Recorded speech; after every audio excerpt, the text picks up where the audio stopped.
boa tarde, sexto ano. Boa tarde, meus amores, bem-vindos a mais uma aula. Hoje na nossa aula de História, dia 31 de 8 de 2021, nós vamos continuar assuntos falando sobre a cidade de Atenas, que é a continuação da Grécia, certo?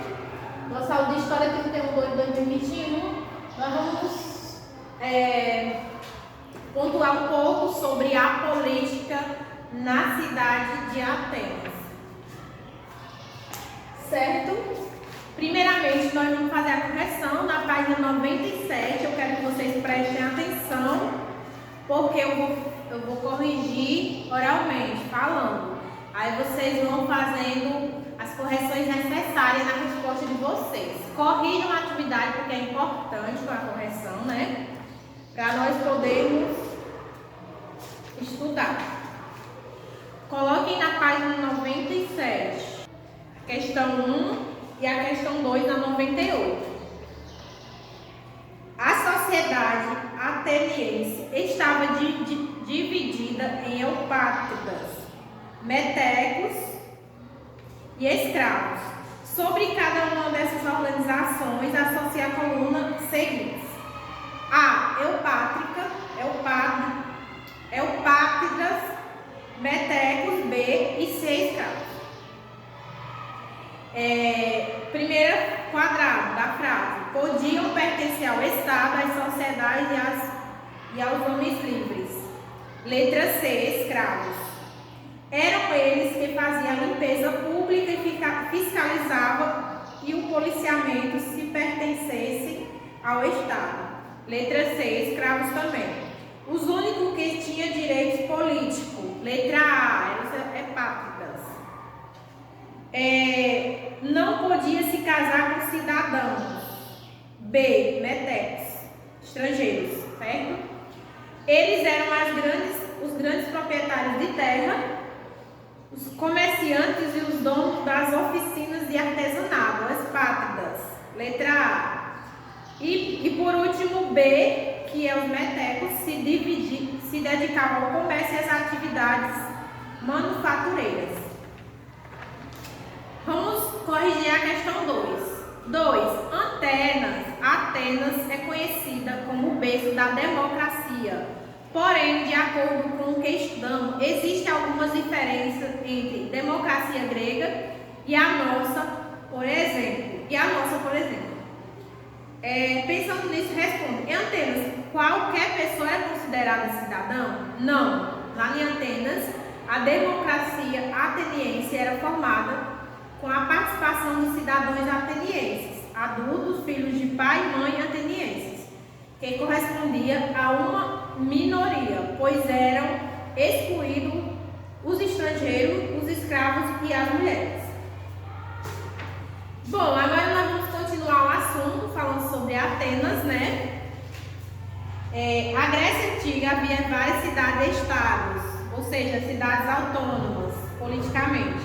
Mas duas cidades se destacaram, Atenas e Espartas.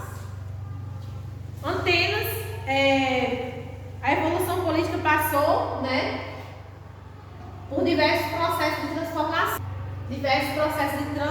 de transformação, indo da monarquia à democracia, A monarquia, que era onde era reinado pelo rei, até a democracia, que é essa forma de governo, que é igual aqui onde nós moramos no Brasil, Passou também pela oligarquia, esse modelo de governo, e também por a tirania. Ela se configurou, a ateniense começou por volta do século XVI, momento em que o rei muito conhecido Basileu atuava como monarca, ou seja, como rei, acumulava funções de chefe religioso e militar, e que tinha poderes jurídicos. Os conflitos com os eupátrias eram nobres, pessoas nobres e proprietários de terra, os bem-nascidos, que eram chamados de epátridas, fez com que os poderes do rei fossem diminuindo. A partir desse momento, o poder passou para as mãos dos nobres, fundadores oligarquia, que era o governo de poucos, certo? O reinado, a monarquia foi perdendo valor com essas pessoas nobres e proprietários, várias pessoas ricas, nobres. O reinado foi perdendo valor e veio aí o governo da oligarquia, né? Que era um governo que era governado por pessoas ricas e ligadas, influentes, certo? Ligado a pessoas bem-nascidas, ricas e que tivessem muito dinheiro.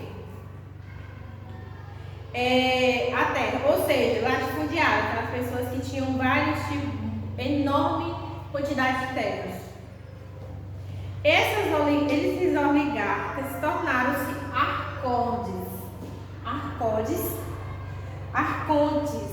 é um M. Arcontes, pessoas que dirigiam a política por um ano.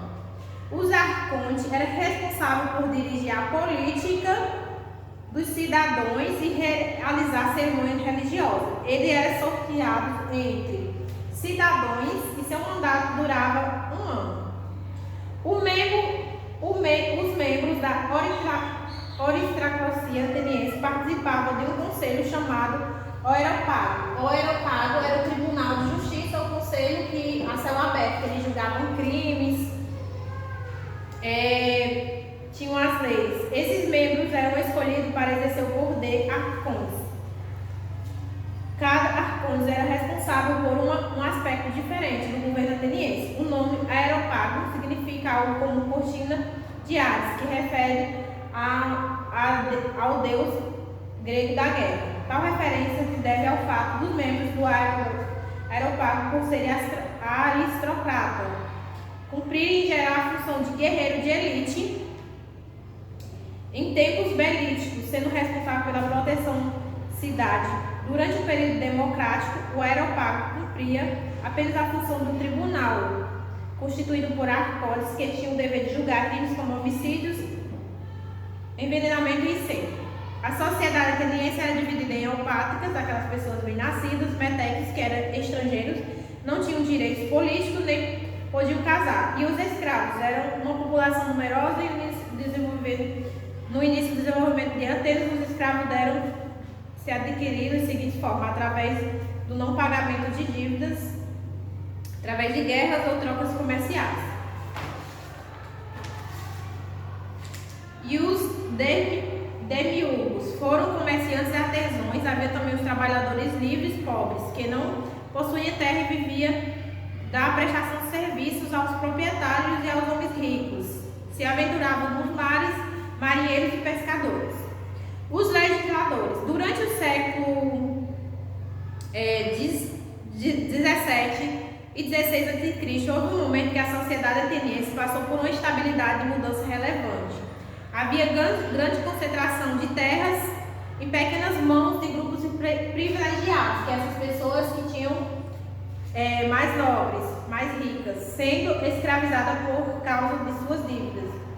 E a maioria dos camponeses estavam sendo escravizados por dívidas que deviam a eles. 2 legisladores importantes, preocupados com a situação, passaram a fazer reformas, que foi a Drácon, alterou a forma como as leis eram aplicadas, pois se dava conforme a tradição oral e dependia de lembranças dos juízes, que por vezes beneficiava a camada privilegiada da sociedade. Para tornar mais justa a aplicação da lei, Drácon criou um rigoroso código de lei escrita, o primeiro da Grécia, que estabelecia, entre outras coisas, a pena de morte para delitos contra propriedades. Foi uma forma que eles viram, porque geralmente iam beneficiar aquelas pessoas que eram mais nobres, que tinham mais dinheiro. Aí eles criaram um código de lei para poder não somente só beneficiar eles, mas fosse de forma justa. Solon aboliu a escravidão por dívida. Solon, além de fixar os limites da propriedade da agrária, criou também eclésia e bule. Na eclésia, a Assembleia Popular, a participação tinha que ser homem maior de 30 anos, livre, não escravo e ateniense, de pai e mãe. Já a bule era uma assembleia constituída por 400 membros do Conselho dos 400, escolhido anualmente por sorteio. Entre os homens livres com mais de 30 anos de idade, denominavam-se buletas. Mais tarde, Clístenes, considerado o pai da democracia, aumentou a Assembleia para 500 membros, democratizando-a e atribuindo um caráter executivo com essas reformas. Ou seja, aí já vai se instalando a democracia na cidade de Atenas, né? Passando para lá, onde o povo tinha direito, estava começando a ter direito a poder participar das decisões do grupo, né? Socialmente. A partir de então, a Bulé, que nós falamos, assumiu as funções de verdadeiro órgão do governo da democracia, exercendo funções deliberativas, administrativas e judiciárias. É interessante salientar que a democracia ateniense era formada apenas pela participação dos cidadãos atenienses, adultos, filhos de pai e mãe ateniense, que correspondia a uma minoria, pois eram excluídos os estrangeiros, os escravos e as mulheres. Os tiranos na Grécia chegaram ao poder através da força e, em geral, adotavam medidas populares. Eram muito diferentes dos governantes tiranos da modernidade de hoje, né, contemporânea, que se utiliza de seu poder para beneficiar grupos privilegiados da sociedade. Por exemplo, Pisístrato promoveu uma reforma agrária e abriu linha de financiamento. O ápice da democracia em Atenas foi durante o governo de Péricles, conforme vimos no capítulo anterior, que esse momento foi tão importante que passou para a história como o século de Péricles. Como Atenas e as cidades gregas estavam sob a ameaça de persas, foi criado o Tribunal Popular, Eleia, composto de 10 cidadãos que eram eleitos para comandar o exército e executar as leis. Como a democracia era exercida apenas pelos cidadãos, que eram poucos, as decisões eram tomadas pela parte da população privilegiada. Veja abaixo o quadro representativo da população ateniense. Cidadãos, 13%, famílias dos cidadãos, era maior, esse laranja, metecos, estrangeiro, poucos, 3%, famílias de metecos, quase 10%, e escravos, a maioria, né? Igual as famílias de cidadãos. Quando os atenienses perceberam que uma pessoa escolhida não servia para administrar a cidade, a maioria voltava e ela se afastava por 10 anos. Isso ficou conhecido como ostracismo. O ostracismo. Bom, gente, nós por hoje vamos ficar por hoje. Vocês fazem atividade, mandem a agenda, façam a leitura novamente, certo? Que é importante, e resolvam as atividades. Até a próxima aula.